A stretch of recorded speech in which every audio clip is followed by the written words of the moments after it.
Pernahkah kamu membayangkan dunia tanpa hewan? Setiap napas, setiap tetes air, setiap makanan yang kita konsumsi bergantung pada makhluk-makhluk yang sering tak kita sadari. Dari lebah yang menyerbuk bunga hingga plankton di laut, hewan membentuk keseimbangan yang menjaga hidup di bumi. Tanpa mereka, alam kehilangan ritmenya, dan manusia pun akan merasakan dampaknya secara langsung.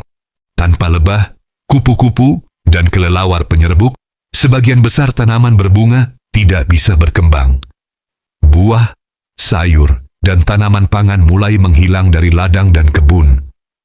Hewan-hewan kecil yang tak kita sadari memainkan peran penting dalam menjaga rantai pangan.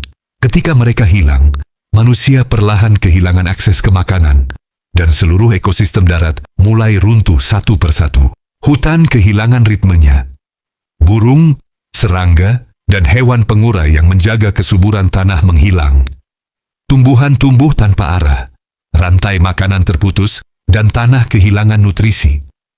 Setiap lapisan ekosistem yang tampak stabil ternyata rapuh tanpa makhluk yang menjaga keseimbangannya.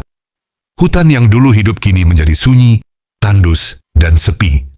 Di lautan, hilangnya ikan, plankton, dan makhluk laut kecil membuat alga beracun berkembang tanpa kendali. Samudra yang dulu penuh kehidupan berubah menjadi kolam hijau yang mati.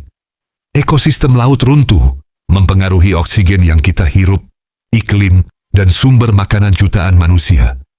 Tanpa hewan laut, dunia yang kita kenal perlahan berubah menjadi ruang kosong tanpa kehidupan. Tanpa hewan, rantai makanan darat dan laut terganggu. Tanaman mati, sumber pangan berkurang, dan manusia mulai merasakan dampaknya. Jalanan sepi, kota terasa hampa, dan udara yang dulu segar mulai kehilangan keseimbangannya. Kita sadar bahwa manusia hanyalah bagian dari ekosistem yang lebih besar, dan ketika hewan hilang, kehidupan kita ikut terancam. Ketika hewan hilang, ekosistem runtuh, dan manusia pun ikut terseret dalam kehancuran itu. Kita hanyalah bagian dari alam, dan tanpa hewan, kita bukan siapa-siapa. Lindungi hewan, lindungi bumi, dan pastikan keseimbangan ini tetap ada untuk generasi berikutnya.